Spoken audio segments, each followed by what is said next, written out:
think Americans have gotten to this point where we think that terrorism only looks like a bomb or a gun, somebody walking into a big event and shooting people or flying a plane into a building. Mm-hmm. You know that over the last few years, every year, the leading cause of death in America is fentanyl poisonings. I would say that the terrorist attack has been upon us for the last 3 years because we've lost unprecedented amounts of Americans, and we're not even talking about it. So the terrorist attack is here. They've just chosen their method of execution is through fentanyl and fentanyl poisonings that China brings to the cartels. So I would say we're already under a fentanyl attack that is costing us more American lives than anything else. It's part of the reason, Gina, why I'm running for the Senate, because these are issues that have to be fixed on the federal level. Protecting our border.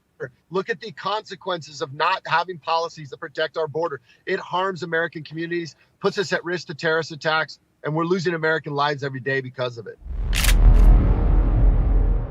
Sheriff, welcome. Thank you for being here. With that said, I wanted to, despite all the troubles, welcome you to Truth Be Told. We're grateful to have you. You are the guy that represents the guns and the badges that count, the ones that we need to get close to, the ones that will deputize citizens if necessary. So welcome. Well, I appreciate it, Todd, Chris, Melissa. Thanks for having me on. Thanks for wearing a red shirt because it makes targets really easy that way. For us guys with the guns and the badges, we find you real easy. But thank you, really. I appreciate it. I know we've tried to do this a couple times, but I'm really glad we were able to do it today. So thank you. You bet. It's a pleasure. We've got a few other people here, some other guns and badges types that I wanted to bring on. If you could bring on Keith and Kyle. This is supposed to be a roundtable session, Sheriff, and I'm just curious, right off the top of this whole thing, we understand the National Guard has been called in, that theoretically there's going to be a communications problem as resulting from an eclipse. What do you know? Because all of that sounds like a bunch of baloney to me. Well, I think it sounds like a bunch of baloney as well. But what I do know is we've got masters of chaos in office right now. Frankly, all the politicians in Washington, D.C. have been masters of chaos and disruption over the last, who knows how long, but certainly over the last 3 years, this has just really gotten really bad. And so they're so hell-bent on retaining power and what they deem as fighting for democracy, which we are a constitutional republic. I don't put anything past them anymore. I don't know what to expect this year. And I think a lot of Americans feel very uneasy as to what to expect this year. That's exactly right.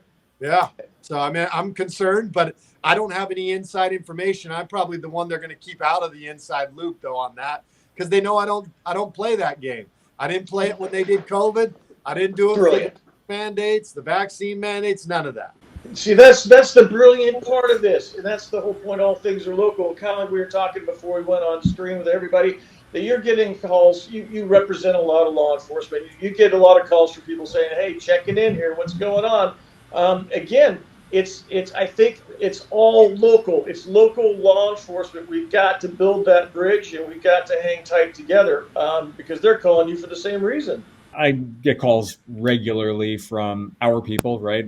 Guys who are in law enforcement, who are in the military. I get calls from, I often joke, what's the difference between a conspiracy theory and the truth? It used to be about 6 months. Now I think it's about 90 days. And so, listen, it's tough because we go through the same thing that a lot of people go through, which is there's a massive flood of intel that comes in. So you have to weed through what's real, what's not. I'll use the example of right after the 2020 election. Our people, our team got really excited when we started hearing all these things that were going on. There were satellites that were hacked and they knew about it. There were server farms that were seized in Germany. And then one by one, these things got shot down. And we realized that there was a lot of misinformation and true misinformation that was put out there, not what was declared to be misinformation by the left. I actually think that that's part of a strategic campaign to ensure that conservatives and the conservative community, when you embrace things again and again and again that prove to be false, that prove to be true fake news, you begin to get disenfranchised. And so when the truth comes out about what's really going on in this country, you don't know who or what to believe anymore. And so a few days ago, I started, before the whole cargo ship thing and everything, I started getting calls from a lot of guys who are active or recently retired military, who were telling me that SF guys all across the country have been called up and are going to be deployed stateside. Many of them are now already deployed stateside. One of the common narratives that was shared was that they believe that it has something to do with a solar flare that's going to disrupt communications. Nobody believes that, so they started asking questions as to whether or not it was pertaining to the solar flare. The solar eclipse that's happening. They were told, nope, that's separate. National Guards are handling that. That there may be disruptions to comms and things of that nature, but that was more about having National Guard in place for large gatherings, for big issues, things like that. So nobody really knows what the heck is going on right now. There's a lot of information out there on all sides. Our job as a media outlet, I own the largest police news outlet in the world. I've got an incredible board of advisors, guys like Sheriff Lamb who are on it. And our job is to try and parse through things to get to the facts, to try and check the rumors, because there are rumors on both sides, right? Sure. To check that and cross-reference that against facts and connections and resources that we have. Let me add this to your calculus. Colonel Chambers is the first Green Beret medical doctor in the Army. Colonel, I'm sorry, but Green Berets, you are trained to go and do counter-terrorism, counterintelligence operations outside the United States. So what is it with now we got Spec Ops guys, Green Berets operating inside the United States? That seems counterintuitive. Well, it would seem counterintuitive. However, you do have state National Guards that do contain special forces units within their ranks. And so Texas, Utah, Florida, Mississippi, and other states have detachments. Even California has one. So we have to understand that they can be under Title 32, which is a National Guard type operation, can be deployed within their states per view of the governor. Understand this, though. I'm going to be a fact witness real quick. There is nothing like that been called up in the state of Texas. I'm still in communication with my guys, my former commander, the company. And so also I'll be meeting with the EOC tomorrow, Emergency Operations Center, to confirm whether or not this document that came out from Kendall County, south of Fredericksburg. Also, I could call Lara Logan to find out. She lives in the area, and find out the truth on that.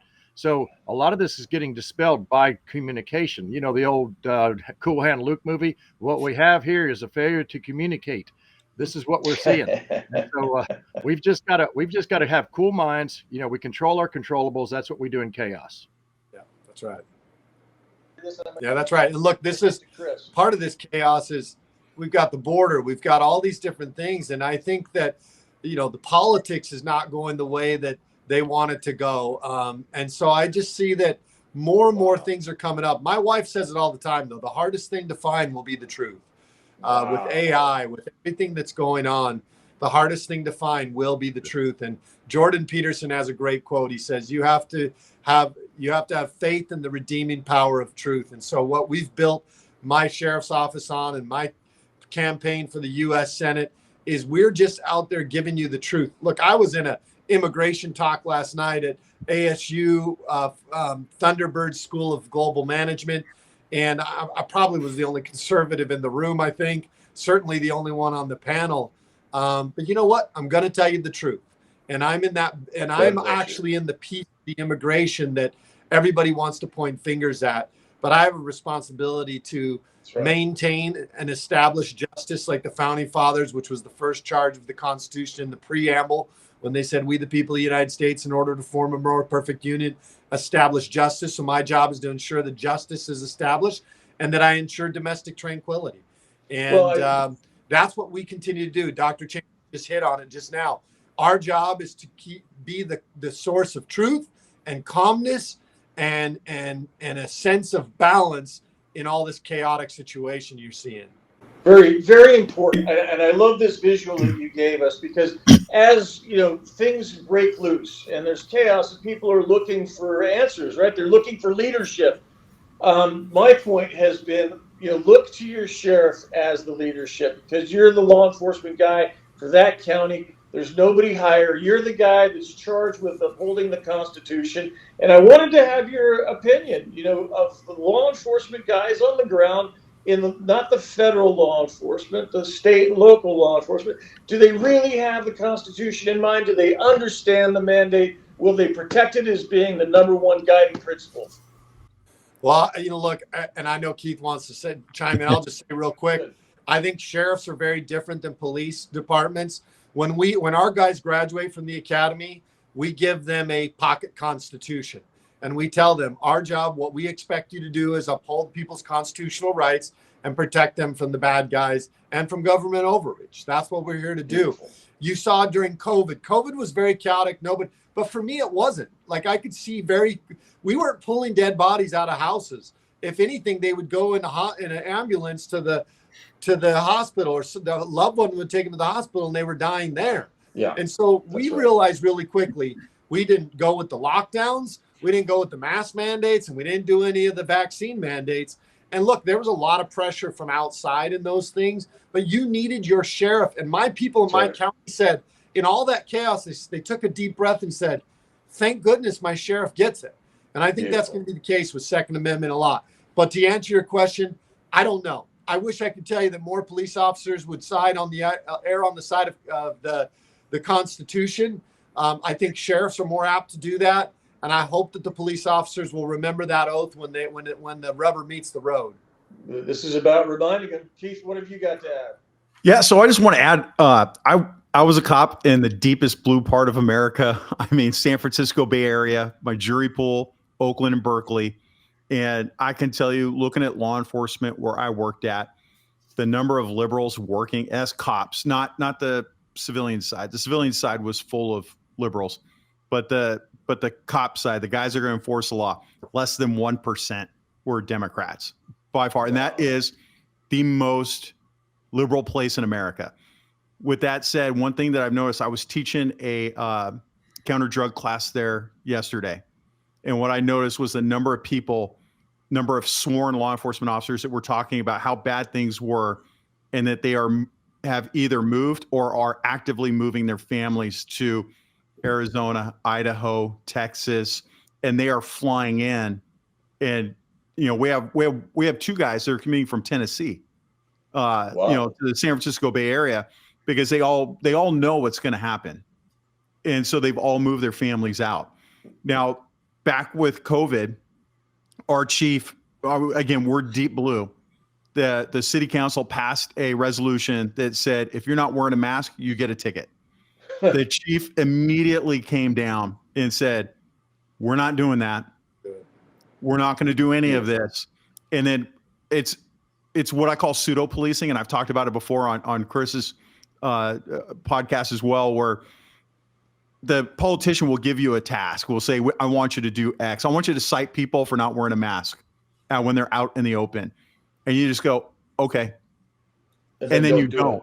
And then you don't. And you come back and you're like, well, they put their mask on when I roll up. Right? Like whatever. And you make them happy because, look, the thing is, a lot of people say you should quit instead of enforcing a mandate. You don't want us to quit. We're the ones that are we're the ones that are keeping the Constitution in place. If we quit, they're going to replace us with what they're doing at LAPD or LA County, replacing you with an illegal alien. Yeah, that's right. Some other person that's going to be a drone. So you got some really solid guys. You'll see in the news, you'll see one random dude do something stupid. I can assure you that when he got back to the station, he got his butt kicked by everybody else for doing that stupid thing, and he's been ostracized. Well, Keith, I have to tell you, man, I remember seeing cops going out on jet skis and boats to arrest a surfer in California because he didn't have a mask. I'm thinking, what kind of, San Diego. Yeah, so like a good example up here. I'm in Idaho. I mean, there are so many active cops that are commuting back and forth. They're talking about chartering a plane every day to go from Idaho to Sacramento, San Francisco, Burbank, LA, and then back home, right? But up here in Moscow, a very small city in Moscow, you had some pastors praying in front of City Hall, and the cops went out and arrested them for not wearing a mask.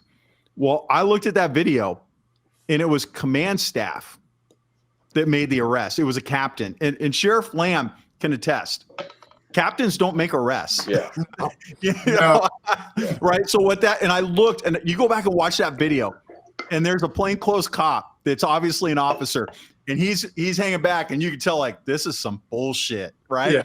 Yeah. But it's the captain making the arrest, probably because the mayor who wanted this to happen is like, go make it happen.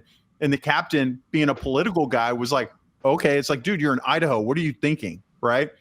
But there wasn't one cop making that arrest. And I have no doubt, knowing cops, teaching them all over the country, everybody was like, I ain't doing that.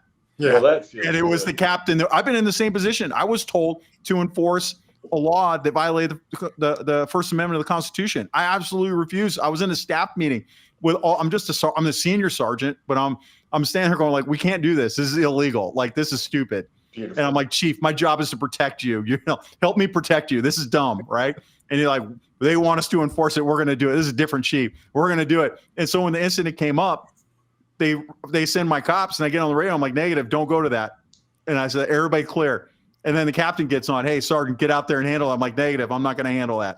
Wow. And so the captain went out and did it, made an arrest that violated the First Amendment, and then the city got sued. And the first thing I did was walk into the captain's office like, man, if this only could have been predicted.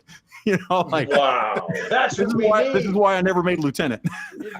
God bless you for it. That is God bless you, brother, for standing up for it. Yeah, that was beautiful. Hey, Chris, before we get too far along, you're a survival dispatch. What are people doing for preps, and what the hell is supposed to be happening on the 8th of April? What do you hear? Well, I've got a number of bullets related to your question, but I want to first start by saying that Survival Dispatch endorses Sheriff Mark Lamb for Senate. Yeah, there you go. Awesome. Beautiful. For a really big reason. He's running against Carrie Lake, who's a WEF World Young Global Leaders Forum graduate. So, congratulations to Mark to being on the right side of this one. All right. Everybody get behind Mark. Listen, seriously. Law enforcement today did as well. We endorsed him a few months back. Thank you, Kyle. I appreciate you guys, and it means a lot. These are the kind of endorsements that I care about. I don't want endorsements from politicians in Washington, D.C. A, they come with favors, and B, they're the same people that jacked this country up. What do we want those endorsements for? So I appreciate it, Chris. Thank you. I appreciate it. You're going to get another 500,000 or so people that watch this podcast that'll jump behind you too. So I love it, folks. One and all. So I don't want to take up too much time, Todd. I'll just give you some updates from the Survival Dispatch side as far as what our community has been paying attention to recently. Some recent developments since the last time we discussed the border. Number one is the judge in Illinois ruling that illegal aliens can not only purchase but can carry firearms. That just happened recently, which is an abomination. Another one that I'd like to get your input on, Mark, when I rip the last couple bullets off here, is this increase in burglary tourism. So I was under this impression, that we have these people coming into our country because they want to stay here for a better life. But it turns out that there's a whole bunch of people from South and Central America that are coming in with the sole purpose of, committing burglaries or abductions and then taking their spoils back to where they came from. And there's been quite an explosion of news articles on that. The third one, I only have 4. The third one is that we've been tracking quite a bit of measles outbreaks in large cities that are housing large numbers of these invaders, which this is stuff that we cured decades ago. And then the fourth one, and maybe Kyle can speak to this one, is the proliferation of special ops trained CCP soldiers coming into the country. So not special forces, but special ops setting up close to infrastructure that they can potentially damage, communications networks, power substations, that sort of thing. But those are the 4 hot things this week for the Survival Dispatch community. Well, and if I could touch on the first one, I will not be lectured by anybody on Second Amendment after these guys are going around saying that they can purchase and carry firearms.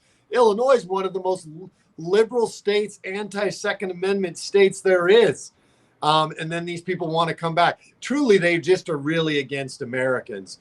What was the second thing, Chris, you mentioned? It was the burglary tourism. Oh, yes. So, yes, Arizona's having a problem with the Scottsdale, surrounding cities. The Chilean gangs, a lot of these Chilean gangs are actually coming here on tourist visas. And they have, I guess you could say, permission to be in the country. But we're seeing a rise in the Venezuelan gangs. You're seeing a lot of other people that did come into the country illegally following suit with the Chilean gangs because they're seeing how much success the Chilean gangs are having. And it's true. Even on the East Coast, They're stealing in Florida, but going back and moving their product in New York, or vice versa, because they don't want to fall under the laws of Florida when they break the law. And you're seeing more people take that product, take all that stuff, go back to their country of origin. Third thing was what? The measles outbreaks. Yes. I did a video about this not too long ago. It's not just measles, it's scabies, it's tuberculosis, things that had been all but eradicated in this country, especially measles, is now coming back in. And I've seen articles, and you know what the articles are trying to say? The articles are trying to blame the people that don't want to do vaccinations, and trying to blame the American citizens who are traveling abroad without addressing the glaring source of this, which is people coming into this country illegally to the tune of about 12 to 15 million people over the last 3 years. How dare they try to throw this back on the American people, because that's the source of it. We got real problems down here on the border, and the military age men is one of them. And I was at an event last night, that immigration event, and I had this lady come up to me after, and she goes, "I don't like the fact that you're using the term military age men." I said, "Well, ma'am, what would you like me to use?" She said, well, first of all, what do you mean by military age men? I said, well, I mean 18 to 35. Like in our military, you can join the military between the ages of 18 and 37 years old. So when I'm talking about military age men, it's probably going to be 18 to 35. She says, well, why don't you just use working age men? Well, I know men that are 16, and I know men that are 80 that are still working. So that doesn't help me. She goes, well, how about young men? Well, if I say young men, you're going to think I'm referring to kids that are 25 and under. I'm using the term military age men because it best describes the type of people that are coming in this country. And everybody knows when I say military age men, whether you like it or not, ma'am, we're talking about 18 to 35 predominantly. And then she says, well, I don't like the fact that you use the word invasion. I said, well, it is an invasion. Wow. And she kind of turned her head, and I go, ma'am, let me give you the definition of invasion. The definition of an invasion is an incursion of a large group of people into a sphere or place of activity, or an unwanted intrusion into somebody's domain. I said, ma'am, that qualifies as it. She goes, well, I just don't like the fact it's words matter. And I go, exactly. This is an invasion, ma'am. It wouldn't matter if they were all military age men or they were all families or all kids. I would say it's an invasion of kids, or I would say it's an invasion of families, or I would say it's an invasion of military age men, ma'am, which is exactly what it is. And you Mark, send her back to California. Oh, we'll take her back. It's fine. They play off of feelings and emotion. I said, ma'am, I don't get that luxury of just, this is real hard truths and facts. And you may not like the words, and I get that words matter, which is exactly why I use the term military age men. It's exactly right. And Colonel Pete, I want your opinion on this, because what Sheriff Lamb talks about is exactly right. It's not just military age men, but I'm looking at these guys coming across the border, and a lot of them are actually toned up as though they've been doing a lot of sit-ups and push-ups and 5-mile marches. Right. This is not by coincidence. What do you see in? Yeah, having spent the last 2 years of my life every third night on that border, watching my troops and taking care of them, and interacting with these individuals, when you've got 17,000 Haitians coming across the border, and 2/3 of them are fighting age males, and they're bowed up and they're ready to go. And I've got my working dog out there with me in the hinterlands because they don't want to get underneath the point of entry bridge. I'm going to tell you something. They're fighting me as much as any other fighting age male that I've fought downrange. That's number one. Number two is a month ago in the city of New Braunfels, which is the hill country of Texas, which is just north of San Antonio. The second, there was a bolo out on the guy, the number 2 on the list for Interpol.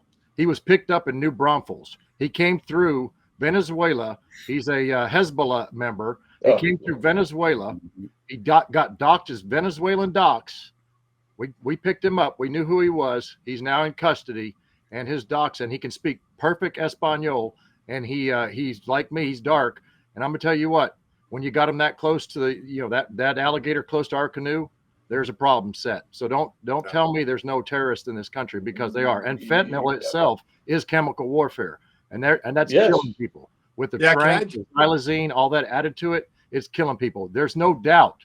We don't have to discuss this in a Hegelian sort of way with these people, bless their hearts, because they don't understand. They don't see it. They don't code kids on the border that have been touched by this stuff in a package that just happened to go by them. I'm the guy that's doing that. My troops are doing that.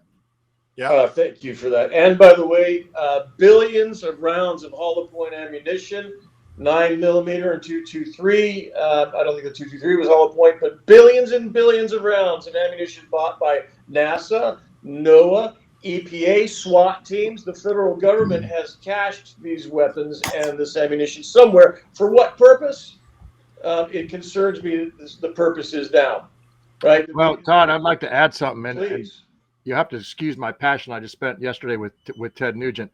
But honestly, Sheriff, you got my endorsement too. You have Pete by God Chambers endorsement.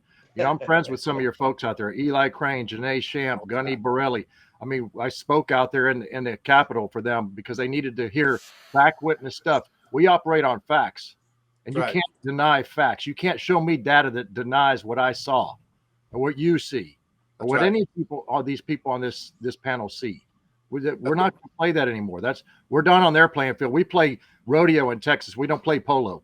Okay. Yeah, we can't pussyfoot around the truth anymore. And you talk about all these the terrorists that are coming across. I talked to the FBI guy here, and our FBI local guys are really great. And I talked to him, and he said, Sheriff, it's not even so much that the people that are on those terrorist watch lists, we have a pretty good barometer of where they're at. He goes, it's the secondary and tertiary guys that are not on those lists that we're very concerned about. It's like a biker gang. You have patch members, you have prospects, and you have hang-arounds. The patch members do far less work than the prospects and the hang-arounds. Those guys are trying to earn their way in those organizations. It's much like this with the terrorist organizations. A lot of these people are willing to put in work so that they can move up in those organizations, terrorist organizations as well. So that's a concern.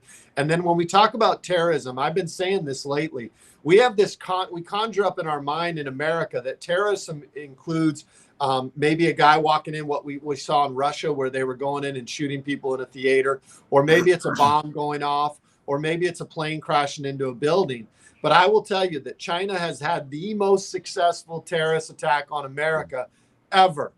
And they have killed over 100,000 American lives every year with fentanyl poisonings, without raising a firearm, without setting off a single bomb. So when people tell me, Sheriff, will there be a terrorist act? I said, what are you waiting? I mean, what are you expecting? We're losing 100,000 Americans right now to fentanyl poisonings. They are bringing that in through the cartels and bringing it into America and destroying American lives and families. To me, that is terrorism. And it just looks different. Warfare. It looks different. It's very calculated warfare. It's the opium wars of 200 years ago. There you go. Well said. Hey, Todd, real quick, one thing I want to bring up about the FBI. I know Sheriff Lamb is having a good experience with his office, but I've had two experiences at conferences where JTTF, the Joint Terrorism Task Force, has come in the last year. And it's always a supervisor. It's never like line level. So that tells me the line level guys there might be some disagreement there. Yeah. But the JTTF supervisor comes in and says, they're I'm quoting them, right-wing extremism or Middle Eastern terrorism is not the issue anymore. It's right-wing extremism. Oh, dear God. And I was at a sheriff's conference, and the DHS guy gets up and he says to me, he says to all of us, he goes, our major concern right now are domestic terrorists. I'm like, what is he about to say?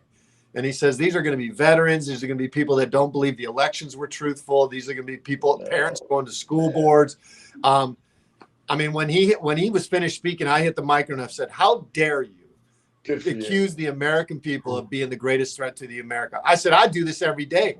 Those are the last people I worry about. You didn't say a daggum thing about BLM or Antifa. You didn't say anything about the thousands of people crossing our border every day. But you have the gall to impugn the American people just because we believe different politically than you. I said, how dare you? And he said, well, Sheriff, we try to apply the law equally. And I said, well, your actions say otherwise. There you go. Dude, you would be proud, just like Sheriff Lamb. You would be proud. I've seen this in 2 different states when I was teaching at conferences. And you'd be proud of the cops. I remember one cop stood up. And he's like, I'm just going to stop this bullshit right now. Yeah. And he holds up his backpack and he's like, and they had a list of emblems that were, MAGA, and I'm like, that's on my truck, right? And he holds up his backpack. He's like, so I'm an extremist. And he just yells out, like, I don't want to swear that much, GTFO, and he's like, I'm done listening to you. And he just sits back and he pulls up his phone and he just starts looking at his phone, and the entire room, we're talking like a couple hundred people, just start clapping. It was done. Fabulous. Right? But here's the problem. I just did an interview over at Christian Warrior Training on with a JTTF recently retired agent who specialized in Hezbollah. And he dished on everything. We had to hide his identity. We had to hide his voice, or, change his voice. But he listed, look, there's tens of thousands of Hezbollah in here that we know about. You can add another 10% on top of that, or the people that we don't know about. And just like Sheriff Lamb, those are the people that are going to be the problem. Yeah. I was just with Director Reyes maybe a month ago in DC at the Major County Sheriff's Association. And he finished speaking, and I first question I asked is I said, look, why are you not, if you recognize the threat at the southern border, why have you not reallocated any resources to deal with it? That's right. And then the second question I'm going to ask you is going to be a lot more uncomfortable for you, Director Reyes. I want you to tell me what I'm supposed to tell the citizens of my community, Beautiful. My state, and this country who have lost complete faith in your organization. We now see the FBI as the enemy to the people. What am I supposed to say to those people for what you have done and what you guys have done in this? Well, Sheriff, this is a lot about the media and what they say and whatever. But look, these guys, they're the ones that they've used lawfare and they've used the justice system to turn it against the American people.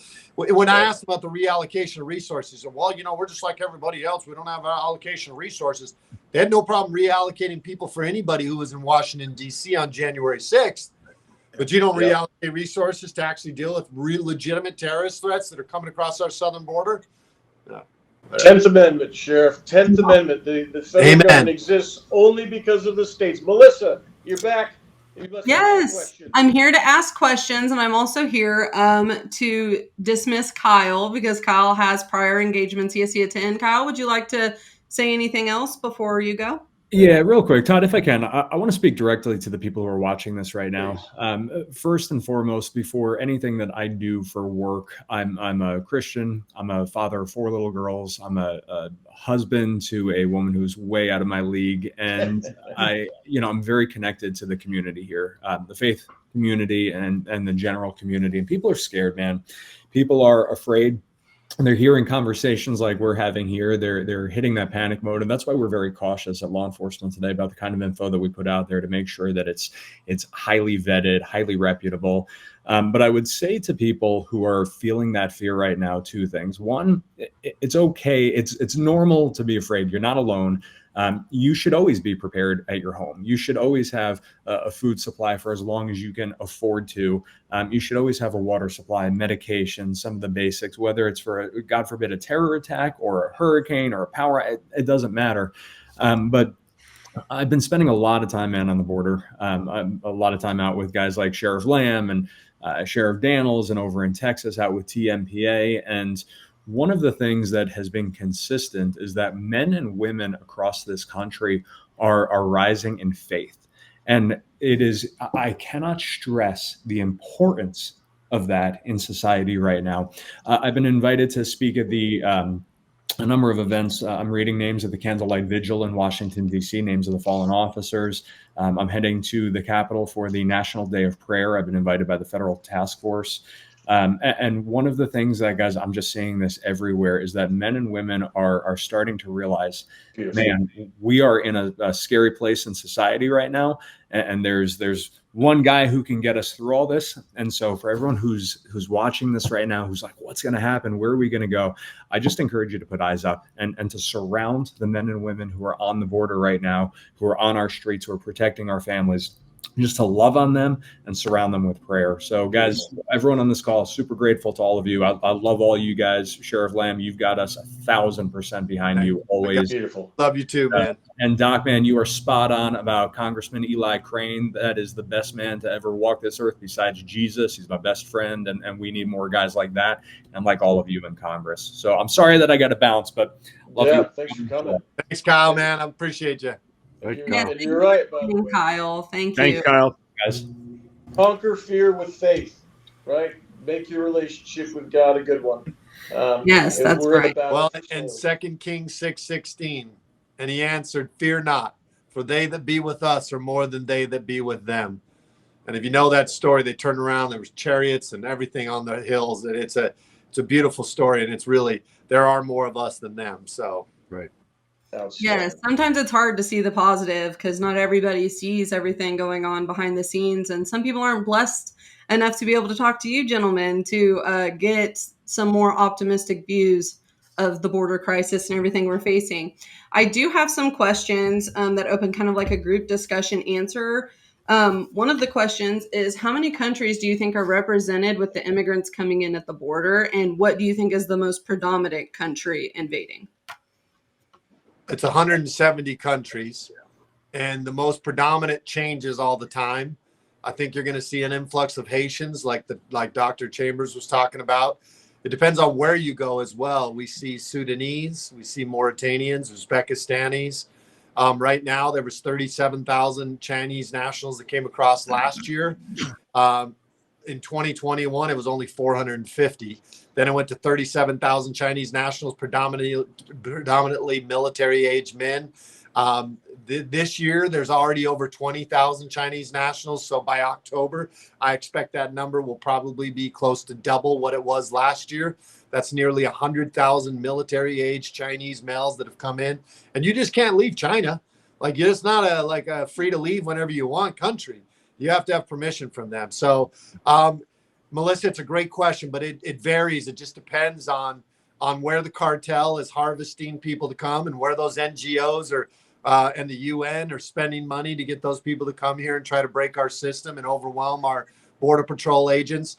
You'll get huge influxes of Ecuadorians. You'll get huge influxes of all sorts of different types of people. So, but what I can tell you is the graph has shifted. For decades, what we saw in Texas and Arizona was predominantly people from Mexico, with a small percentage of what they call OTMs, which is other than Mexicans, which is going to be Guatemalans and maybe some Central Americans. That bar graph is completely flipped. Now the majority of that is going to be OTMs, and a very small percentage are going to be the people from Mexico. So it's a real concerning issue, and most Americans should be very concerned, because a lot of these people are coming from countries like Mauritania and different parts of Africa where they do not love America. They become breeding grounds for Al Qaeda, ISIS, those types of places. So, Sheriff, let me ask you this: you and Dr. Pete, are you concerned about mercenaries, mercs coming in, or are you worried about regular troops, Chinese, for example, that are coming in as immigrants, or both? So China plays a long game, and I think China is more concerned about damaging our economy. I think they're more concerned about infiltrating by properties, buying properties, taking over businesses within communities. I think that the fentanyl crisis is a very calculated and tactical move, putting the fentanyl, distancing themselves by handing the fentanyl off to the cartels and letting the cartels make the money off of it, but it's ultimately hurting the American people. I'm more concerned about the people that come from countries where there's a religious, where religiously and we're seeing the uprising with Hamas attacking Israel, of people that do not love the Jewish people and they do not love Christians. Bingo. And I think anytime you talk about religion, will always trump political ideology. And so religion, when it comes down to it, if you have a disagreement, most people will side with their religion before they side with whatever country they're living in currently. And so I would say, Dr. Chambers, I'm more concerned about the people maybe coming from Africa, coming from the Middle East, from Syria. Right. I do think China, the folks coming from China are going to, they can do a lot of damage, but I think it's going to be a lot more you won't notice the damage being done until it's probably too late. Right. And then along those lines, I'll just give you some facts of what we're looking at here, because I'm at a think tank here, and we do liaise with our law enforcement partners at the Texas Rangers and DPS. And so what we're seeing is that in the last 6 months, particularly across the Sahel, which is just below the Sahara in Africa, all the way from Mauritania, all the way over to Niger, Mali, which is where my area of operations was at 3rd Special Forces Group. I understand those people, and I know what they're capable of, and there's really no allegiances there. There is a religious component to it for sure, but it's just like anything else. It can be bastardized, if you will, and it can be turned into hate. And so that's what we're seeing now. Along those lines, those cells from the Chinese that have been here for the long game, as you said, Sheriff, absolutely right. They're compartmentalized, and they may not even know each other. And those things we're trying to conduct link analysis on, and we are working heavily on that, because I do want to give some semblance of hope to people that are listening and understanding there are serious professionals that are working this, whether in uniform still or not, who are still out here beating the bush and doing this because our oath never ended. That's right. Wow. And to your point on the people coming from Sudan and Mauritania, I sent my son down to some of these NGO camps, these non-governmental organizations. By the way, we're funding with tax dollars. The government's giving them tax dollars. Then they're aiding and abetting in the trafficking of humans. But my son was there. He's an Iraq veteran, 82nd Airborne. And he's like, Dad, I looked in these people's eyes, and they were like those kids that are raised by warlords over in Africa. That's the look that they had in their eyes. And if you know that look, Dr. Chambers, they'll snatch the life right out of you if you're in their way. And it could be for a handful of dollars or even less. So those are very, very difficult. We're not used to that in America. And I'm concerned the softness of America, we're going to be, now there's a lot of hard men in this country that are willing to defend it. But I'm concerned about the very soft nature of this country. And we've really exposed ourselves by opening our borders to people that don't love this country, that can potentially pose a grave risk. And they're playing off of the politics and the feelings of a lot of the liberals and progressives in this country. Word, absolutely. And Todd, that goes to your question, mercenaries. I mean, anybody that gets some sort of monetary remuneration for conducting evil or pain upon other people, they're a mercenary. Yeah. Well, that's my concern. Who's paying for it? Go ahead, Melissa. It's just important to remember that when we see those awful crimes committed, like what we saw in Russia with the terrorist attack by extreme Muslims, it's to remember they think they're doing something good in the name of God.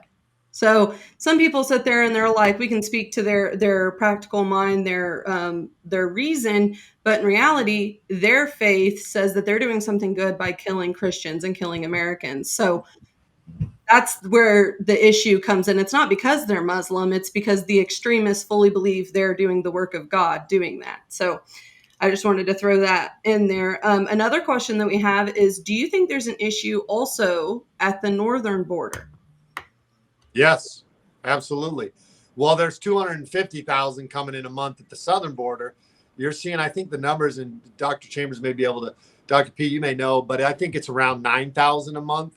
Yeah, I talked to Jason Jones about that recently, and he had given a number right in there between 7 and 9. But that's, particular locations like us, we see different things that come across at different areas. You're going to see more like Romanians, Ukrainians, that type up there, because it's just easier to fit in. And they're going to have to be people that Canada allows to come into their country. So a lot of Middle Easterners, a lot of Romanians, a lot of people from those countries.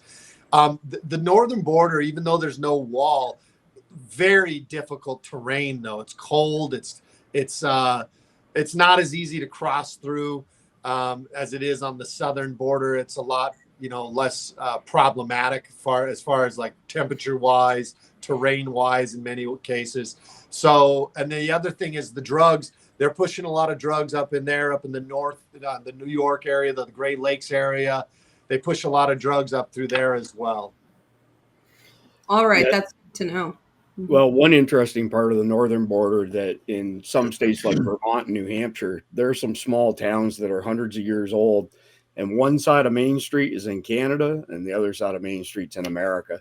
Very, very hard to police that and restrict who's crossing the street, literally. Yep. Okay. Good. Keith, have you got anything to add to that? No, I was just going to say, I had a class recently, had some RCMP guys in there, and they were making the comment about the number of Islamic extremists they were catching coming across the border. It was a little shocking to me. I knew that it happened, but I don't want to burn them. But the numbers they were given to me of what they were personally dealing with was shocking. Yeah. And yeah, it's rough, man. We're getting it from both sides. Season. It's open season on Americans, and what you said earlier, Sheriff, about this is supervisory federal agents that are making this happen. Those are the political ranks, right? The special agent in charge, the director, those are effectively political appointments to the federal agencies, those field offices. So I was so heartened to hear earlier when I think it was Kyle was talking about people stand up saying, no, I'm not doing it. I'm not going to enforce your stupid rules. I'm not going to arrest the guy for not wearing a mask while he's surfing. I mean, the answer is no. And I keep saying to people, no, and it takes one. And the others find the courage, right? It takes one to stand and say no. Sheriff, with that said, we need you in Congress to be that guy standing up and saying no, not just no. Hell no. We've got to get the federal government under control. People will always ask me, Sheriff, what can you do as one person? I said, well, how many people stood in front of the tanks in Tiananmen Square? Right. One guy. But it ignited the courage that existed. Those same people felt the way he did. They just needed somebody with enough courage to stand up and say, no, we're not going to do this. This is not okay. And look, we've got to get rid of the elites and the technocrats and the bureaucrats in this country. They've completely diluted down the power of the people that we sent back, the consent of the governed, the people that the founding fathers intended to have all the power, that they're so flippant and they'll sit in front of Congress and Senate and not give any answers and filibuster and do nothing. And that is because the power has become in the technocrats and the elites in this country. And the elites are feeding these politicians. They're the ones dictating who's going to serve us and all this. These are the things that we got to fix. Sheriff, you have the power to fix this, and I'm going to put you on the spot a little bit to some extent. You've got Alejandro Mayorkas, who does not have an oath of office, a sworn oath of office. We know that because he didn't bother. We got the FOIA request back. He is impersonating a federal official. 5 U.S.C. 3332 and 3331 says he must have this. He doesn't have it. If he's in your jurisdiction, what does it take to arrest the guy? We actually did a case on. I was going through our laws, and we had a law that was. I was out walking one day, and I said, "There's got to be a law that these guys are breaking here in Arizona with what they're doing." And so I came in the next day, got on my computer, and I started reading through, and I found ARS 13-2323, participating in or assisting a human smuggling organization. And number 4 says intentionally, blah blah blah blah blah, or omission by a public servant in his official public servant duties. That's right. And so I went to the county attorney and I said, look, what do you think of this? And he's like, man, I think you might be onto something. So we put the case together. It took us about 2 months. We showed just how his omission to do his job had caused an increase in human trafficking into our county. We articulated all the crimes that he committed. I took it over to the county attorney's office, and for 2 hours we went back and forth. Ultimately, they did not want to take the case because of the supremacy clause of the Constitution and some case law from Florida, which is not very good case law, to the point judges are part of the problem too, because they keep legislating from the bench and creating it. For that matter, immigration is not even in the Constitution. That's right. Under Article 1, Section 8, Congress has the authority to establish uniform rules of naturalization.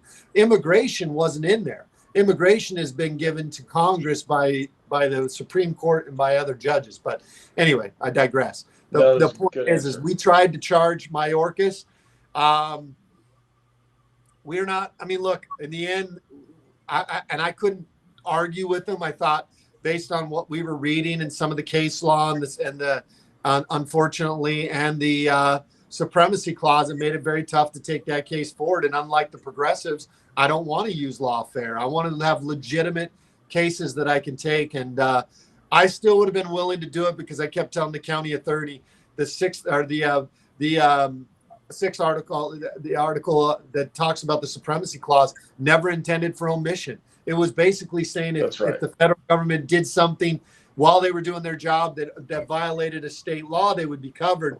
But I said it did not cover omission of doing their job. Law enforcement is a state activity, not a federal activity. Right. Right. That's I aim to restore that when I go back to Washington. Make sure that I yank the chain back on the federal government.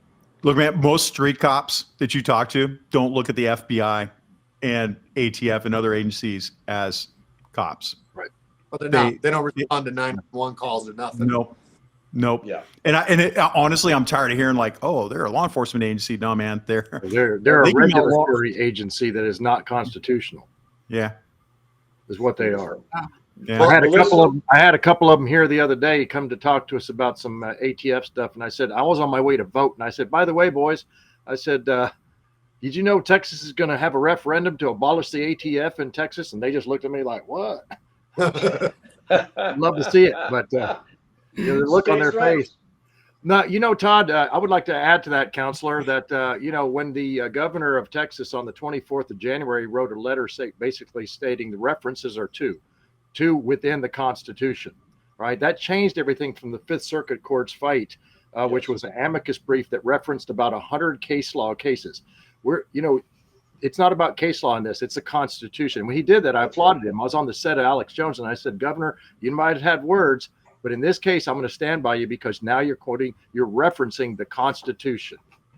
That's right. And each state has their own. And in the case of Texas, the governor had to make findings that his Constitution was, in fact, the supreme power. Why? Because Mr. Biden made the Declaration of North America. He abandoned our nation. There is no federal government, according to him, according to executive order signed on 10 January 2023, where he said that we're part of the North American area. There are no more borders for the United States. And that's when Mr. Mayorkas welded open the frickin' border, right? He abandoned the position. The states are actually our government, ladies and gentlemen. It is the congregation of them. It is the 10th Amendment that makes our republic, not 10 square miles in D.C. Right. Very good. Right.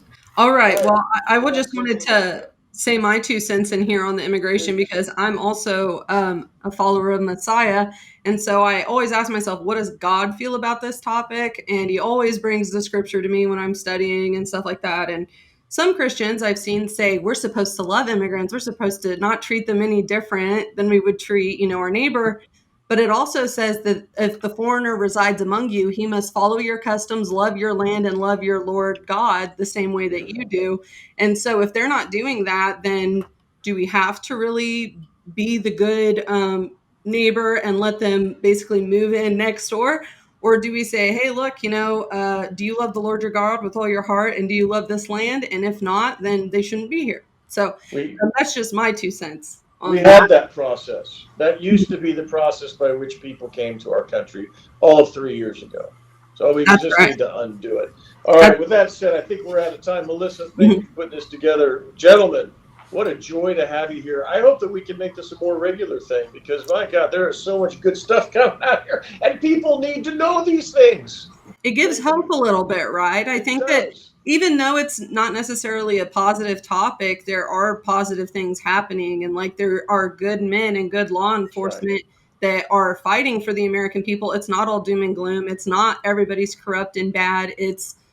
There is some corruption, but there's also the good people too. And I really think that these roundtables show that when you get to meet Sheriff Mark Lamb, who is running for Senate in Arizona, or you get to meet Keith and Chris and Doc Pete and Kyle Reyes and all of these people, it helps kind of shine a light that, hey, these are real men. These are real American men fighting for our country. And by the way, they don their badges and guns because they give a damn, because they want to help people. So these are not the enemy, ladies and gentlemen.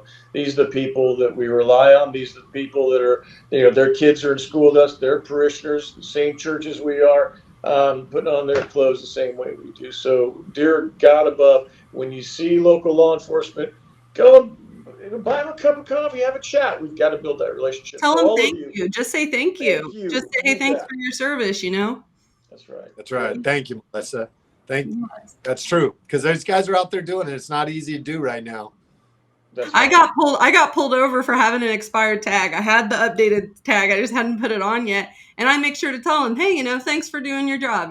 Thanks. Because he was super nice and polite. He wasn't, So I'm sure that every car they pull over, they're a little worried. How are they going to handle a police officer? Just the world we live in now. And I think that's really sad. Thank you, guys. Thank you, Dr. Kate, Chris. God bless you all. Thank you, Todd. And thank you, Melissa. I appreciate you having me. I got to go pick up Sheriff Bill Wayburn from Tarrant County. Oh. He's down here in my county right now. I'm going to go show him around some of the border areas right now. Tell him Dr. Pete said hi.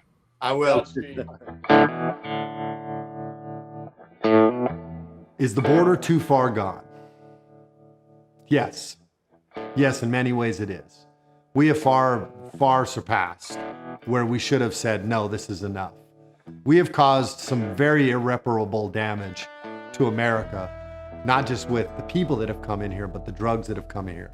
The damage is not just crime, economical, more and more people being displaced, homelessness is increasing. I mean, the list of the things that the negative impacts of having an open border or an unsecure border, the list goes on and on and on. Now, do I think America has the ability to fix this? Yes, I do. Not with the current administration we have, not with Joe Biden and his failed bureaucrats. No, we're not going to fix it with them, but we can fix it, and there is hope. But we will sustain some very long-term damage from this, and some things might be irreparable. But America is still worth fighting for, and we must end the problem as soon as possible to stop the damage from being already as bad as it is, stop it from getting worse.